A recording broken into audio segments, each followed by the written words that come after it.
নমস্কার বন্ধুরা, শিউলি রান্নাঘরে আবার একটা নতুন পর্ব দেখার জন্য আমন্ত্রণ রইল।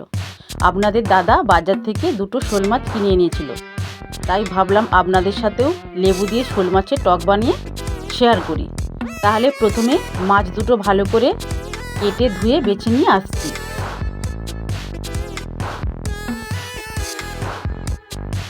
তাহলে মাছগুলো আমি কেটে ধুয়ে নিয়ে চলে এলাম। প্রথমে কয়েক পিস মাছের টুকরো নিয়ে নিলাম। এখানে নিয়েছি লেবু, 2টা লেবু কেটে নিয়েছি, আর নিয়েছি সরিষা বান্না। তাহলে বন্ধুরা চলুন আমি কিভাবে এই রেসিপিটা বানাই আপনারা দেখে নিন। খেতে একদম দুর্দান্ত স্বাদের লাগে। প্রথমে মাছের মধ্যে হলুদ গুঁড়ো আর নুন ভালো করে মাখিয়ে নেব। দিয়ে দিলাম নুন আর দিয়ে দিলাম হলুদের গুঁড়ো। এইবার ভালো করে মাখিয়ে নেব।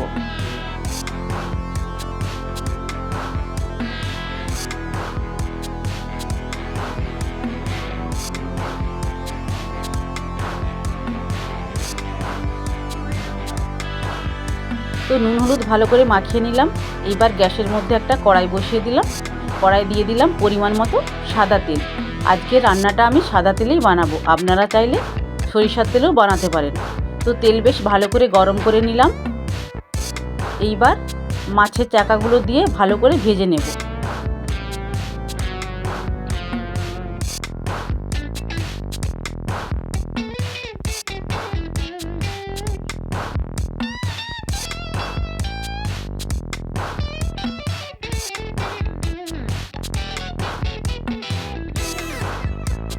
এইবার পরের পিসটা উল্টে দিলাম।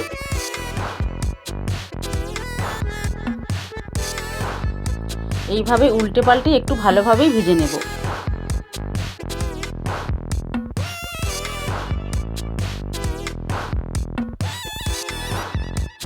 এই মাছগুলো ভেজে নিয়েছি, এইবার তুলে নেব। পরেরগুলো আমি একইভাবে ভেজে নেব।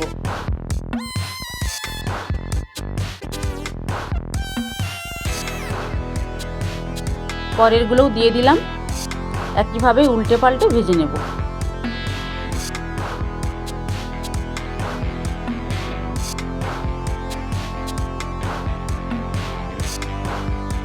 এই মাছগুলো ভেজে নিয়েছি, এইবার তুলে নিলাম। এই তেলের মধ্যেই আমি ফোড়ন করে নেব। প্রথমে দিয়ে দিলাম একটা শুকনো লঙ্কা আর দিয়ে দিলাম 1/2 চামচ 5 ফোড়ন। এইবার এখানে বেটে রাখা সরষে দিয়ে দিলাম। এইবার কিছু গুঁড়ো মশলা এর মধ্যে অ্যাড করে দেব।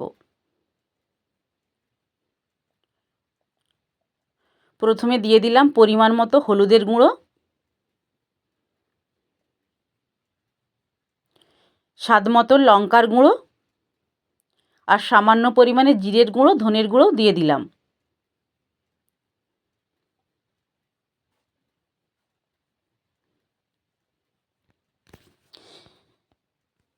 তো সমস্ত গুঁড়ো মশলা দিয়ে দিলাম। এইবার হালকা একটু কষিয়ে নেব। যেহেতু সরষা বান্না দিয়েছি তার জন্য বেশি কষানোর কোনো প্রয়োজন নেই, হালকা কষালেই হয়ে যাবে। একদম ইজি রান্না, কিন্তু খেতে একদম দুর্দান্ত লাগে। মশলা কষানো হয়ে গিয়েছে, এবার পরিমাণ মতো জল দিয়ে দেব।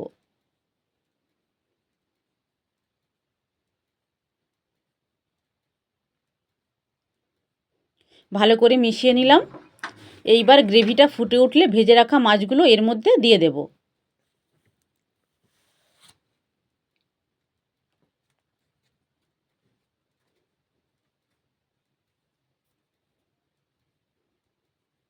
দিয়ে দিলাম স্বাদ মতন নুন।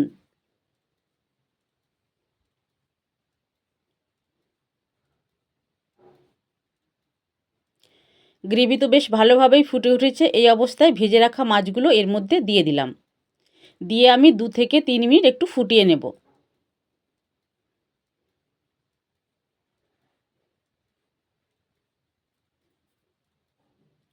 তো 2 থেকে 3 মিনিট আমি ফুটিয়ে নিয়েছি। এইবার যে দুটো লেবু আমি কেটে রেখেছিলাম এর রস নিংড়ে এর মধ্যে দিয়ে দিলাম।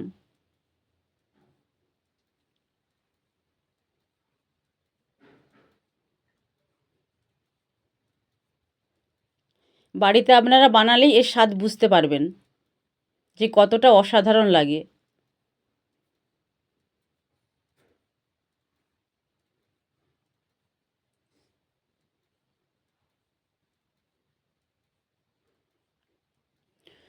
তো সব লেবুরগুলো নিগড়ে আমি দিয়ে দিলাম। এইবার ভালো করে একটু মিশিয়ে নিলাম।